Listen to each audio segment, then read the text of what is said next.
Sivakarthikeyan 40 SK21 title teaser poster റിലീസിന് തമിഴ്നാടൻ ശിവകാർത്തികേയന് ഫെബ്രുവരി 17-ന് 40 വയസ്സ്. അമരം നേടിയ ചരിത്ര വിജയത്തിന് ശേഷം ശിവകാർത്തികൻ അഭിനയിക്കുന്ന AR മുരുകോസ് ചിത്രത്തിന്റെ ടൈറ്റിലും ടീസറും പിറന്നാൾ ദിനത്തിൽ പുറത്തിറങ്ങുമെന്ന് ആരാധകർ ഉറപ്പിക്കുന്നു.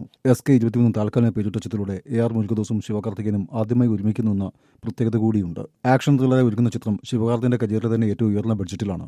രുക്മിണി വസന്ത്, വിദ്യുത് ജംവാൾ, വിക്രാന്ത്, ഷിബീർ കലറക്കൽ, സഞ്ജു എന്നിവരാണ് മറ്റു താരങ്ങൾ. 12 വർഷത്തെ ഇടവേളയ്ക്ക് ശേഷം ബിജു മേനോൻ തമിഴിൽ അഭിനയിക്കുന്ന ചിത്രം കൂടിയാണ്. അനുജിത് രവിചന്ദ്രനാണ് സംഗീതം. ശ്രീലക്ഷ്മി മൂവീസിന്റെ ബാനറിൽ NV പ്രസാദാണ് നിർമ്മാണം. മലയാളിയായ സുദീപ് ഇളമോൻ ഛായാഗ്രഹണം നിർവഹിക്കുന്നു.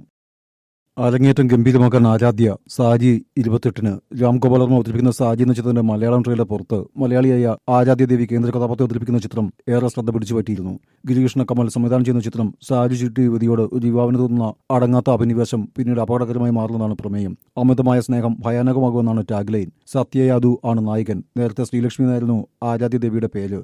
RGV ഡെൻ നടത്തിയ കോർപ്പറേറ്റ് സെലക്ഷനിലൂടെയാണ് ആരാധ്യ ദേവി ഈ ചിത്രത്തിലേക്ക് തെരഞ്ഞെടുത്തത്. സത്യയാദുവിനെയും ഈ രീതിയിലാണ് തെരഞ്ഞെടുത്തത്. ഫെബ്രുവരി 28-ന് ഹിന്ദി, തെലുങ്ക്, തമിഴ്, മലയാളം ഭാഷകളിൽ റിലീസ് ചെയ്യും.